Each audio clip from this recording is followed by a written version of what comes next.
बात जरा कौमी सलामती के मशीर अजीत डोभाल साहब की भी आपके सामने रखते हैं। भारत चीन के बीच ताल्लुकात आहिस्ता आहिस्ता करके बेहतर हो रहे हैं और ब्रिक्स के इजलास से कबल आज बाज़ाब्ता तौर पर कौमी सलामती के मशीर चीन के लिए रवाना होंगे, जहां पर वो अहम तरीन मुलाकात करने जा रहे हैं। कौमी सलामती के मशीर चीन आज रवाना हो रहे हैं और बॉर्डर टॉक्स को लेकर यानी सरहदी तनाव को ख़त्म करना और जो एक ज्वाइंट मैकेनिज्म है उस मुज़ाकरात को आगे बढ़ाने के लिए अजीत डोभाल साहब आज चीन रवाना हो रहे हैं।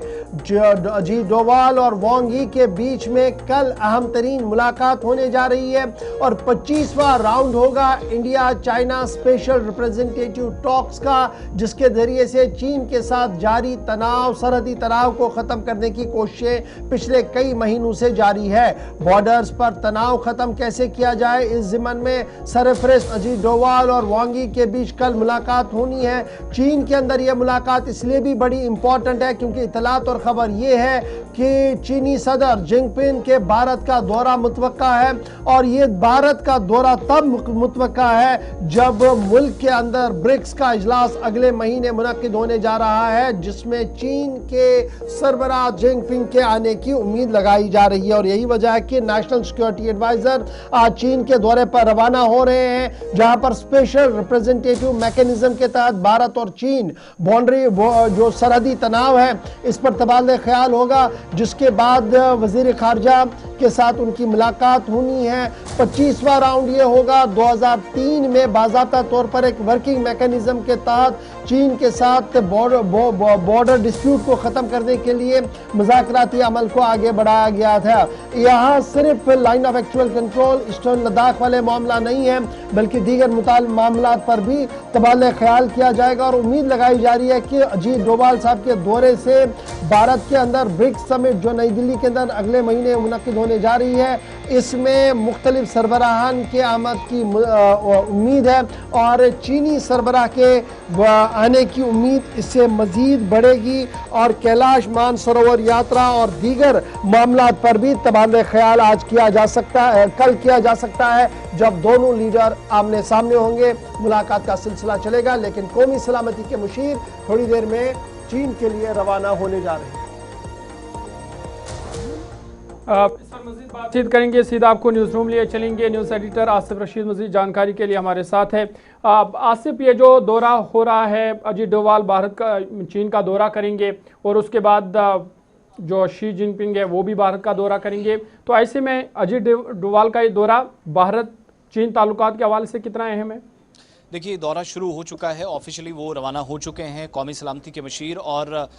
मुलाकात चूँकि 24 घंटों में 2 बैक टू बैक होनी है, लेकिन बड़ी और अहम मुलाकात है वो इंडिया चाइना स्पेशल रिप्रेजेंटेटिव जो मैकेनिज्म है, साल 2003 में इसका आगाज़ हुआ था कि सरहदी अमूर पर तबादला ख्याल करके भारत और चीन दोतरफा तौर पर ताल्लुकात को न सिर्फ मजबूत करें बल्कि सरहदी इलाकों के अंदर जो सूरत हाल है, ख़ास तौर से अरुणाचल प्रदेश, मशरक़ी लद्दाख के अंदर सिक्किम तक जो सूरत हाल 2009 में बनी, 2016 में, जून 2021 में और फिर गलवान इंसिडेंट के बाद इस मैकेनिज्म का रूल जो है वो डिफरेंट हो गया और पहले के मुकाबले काफ़ी ज़्यादा। सो वांग यी के साथ मुलाकात कल तय है, ऑफिशियल स्केड्यूल जारी हुआ है और इस मुलाकात में ये सिर्फ इसलिए इंपॉर्टेंट नहीं है कि भारत और चीन के दरमियान लाइन ऑफ एक्चुअल कंट्रोल की सूरत हाल पर बात हो, बल्कि 3488 ये जो किलोमीटर लंबी सरहद है, इस पर पुरतनाव सूरत हाल को ख़त्म कैसे किया जाए, मुकम्मल तौर पर डिसएंगेजमेंट को यकीनी बनाया जाए। पहले वजारत खारजा खुद, वजारत खारजा के तर्जुमान और बाकी मिनिस्ट्रीज़ के लोग आमतौर पर मिला करते थे, लेकिन इस बार ज़रा डिफरेंट पर्सपेक्टिव है और NSA का वहाँ जाना बताता है कि इसकी अहमियत क्या है। दूसरा ये कि आइंदा माह जिस तरीके से इशफाक ने बताया कि जो इजलास होने जा रहा है ब्रिक्स ममालिक का, जिसमें सिर्फ चीन के सदर जो 7 साल गुजारने के बाद यानी 2018 की एक तवील मुद्दत के बाद ये दौरा भारत का है, एक तो उसकी तैयारियों के बीच वो पुरएतमाद तरीके से उनको रिसीव करना, बात आगे बढ़ाना, भारत और चीन के दरमियान दोनों का रोल साउथ ईस्ट एशिया के अंदर और वेस्ट एशिया जो क्राइसिस में इस वक्त है उस सारी सूरत हाल में दोनों ममालिक का रोल, उस हवाले से भी बात होगी। दूसरा, सिर्फ इस दौरे को लिमिटेड ना रखा जाए, इस दौरे को एक और चीज से भी इंपॉर्टेंट समझना होगा, वो है रीजनल सिक्योरिटी। पाकिस्तान में इस वक्त जनरल आसिम मुनीर जो ईरान पहुंच रहे हैं, मुलाकातों का सिलसिला चल रहा है। वेस्ट एशिया जो क्राइसिस हैं, ईरान और अमेरिका के दरमियान जंग की वजह से साउथ एशिया या इन 4 से 5 ममालिक पर जो असर पड़ा है, उससे बाहर कैसे सिक्योरिटी के पर्सपेक्टिव से भी निकला जाए, इक्तिसादी तौर पर भी जो चैलेंजेस हैं उनको ओवरकम कैसे किया जाए। फिर पाकिस्तान और तुर्की की करीबियां काफ़ी बड़ी हैं, हलचल काफ़ी ज़्यादा है, वॉर प्लेन्स आ रहे हैं और ख़बर है कि ड्रोन अपनी शिपमेंट या जो सामान है, अपनी कुव्वत है, उसमें इजाफा पाकिस्तान कर रहा है। तो उस हिसाब से भी चूंकि चीन और पाकिस्तान के बड़े गहरे ताल्लुकात रहे हैं, लेकिन कहीं पर भी चीन का नेगेटिव रोल, भारत को ऑपरेशन सिंदूर की तरह जैसे नुकसान पहुंचाने की कोशिश हुई, पाकिस्तान की भरपूर मदद हुई तुर्की और चीन की, तो उस पर्सपेक्टिव से भी इस दौरे को काफ़ी अहम माना जा रहा है। और ख़ास तौर से साउथ एशिया के अंदर वेस्टर्न एशिया के हालात का जो असर पड़ा, जो क्राइसिस जिससे पूरा खित्ता गुजरा है, जिसमें भारत भी मुतासिर हुआ, चीन मुतासिर हुआ, इक्तिसादी फ्रंट पर काफ़ी परेशानियां रहीं, वो सारी चीज़ें डिस्कशन अगरचे LAC तक है, लेकिन हर पॉइंट ऑफ डिस्कशन जो का बड़ा इंपॉर्टेंट है। और भी चीजें जो है वो चलेंगी। बहुत शुक्रिया जी आसिफ रशीद हमारे साथ न्यूज़ रूम से ज्वाइन करने के लिए।